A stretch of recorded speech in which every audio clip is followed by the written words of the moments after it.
যখন আপনি একা থাকবেন তখন নীরব নীরব জায়গায় দাঁড়িয়ে থাকবেন একাকিত্ব জীবনের জন্য। কিছু জিনিস কল্পনা করবেন। যখন আপনি ভাববেন আপনার ডাক শুনে কেউ না আসে, তখন আপনাকে চলতে হবে। আপনি একা চলেন, একা চলেন। চলতে চলতে আপনার একদিন মনে পড়ে যাবে পুরনো স্মৃতিগুলো।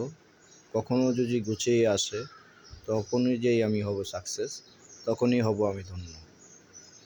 যেরকম আকাশ একা থাকে, বাতাস একা থাকে, ধান ক্ষেত একা থাকে, নীরব জায়গা একা থাকে, একাকিত্ব জীবনটাই হলো একটা আনন্দময়।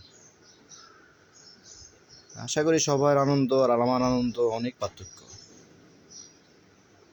সবার জীবন এক, আমার জীবন আর এক। সবার জীবনের সাথে আমার জীবন কখনো মিলবে না, আর আমার জীবনের সাথে সবার জীবন কখনো মিলবে না। তবুও চলার পথে কেউকে না কেউকে আপনাকে মিলিয়ে নিতে হবে। ভালোবাসে একটার কথা আছে, ভালোবাসার তুলনা নেই, ভালোবাসার কোনো পার্থক্য নেই। ভালোবাসা অনেক প্রকার। ভালোবাসা আপনি বন্ধুর সাথে বাঁচতে পারেন, আপনি ফ্যামিলির সাথে বাঁচতে পারেন, আপনি শুভাকাঙ্ক্ষীর সাথেও বাঁচতে পারেন। দেখা যাচ্ছে আপনার ফ্যামিলিকে আপনি যেটা না বলতে পারেন সেটা আপনার বন্ধুকে বলতে পারেন। তাই বন্ধু মানি, বন্ধুর হিসাবটাই আলাদা। তাই বন্ধুত্বের মূল্যায়নটা দিতে চেষ্টা করবেন, একদিন আপনি ঠিকই সাকসেস হবেন। আর ফ্যামিলি এমন একটা জায়গা, ফ্যামিলি পৃথিবী একদিকে, ফ্যামিলি আরেকদিকে। ফ্যামিলির ভালোবাসাটার সাথে সবার ভালোবাসা মেলানো যাবে না, আর সবার ভালোবাসার সাথে ফ্যামিলি মেলানো যাবে না। তাই যারা আমার এই ভিডিওটা দেখবেন তারা একটু মন দিয়ে দেখবেন। যদিও ভুল ত্রুটি হয়ে থাকতে পারে, তারপরও ক্ষমা দৃষ্টিতে দেখবেন।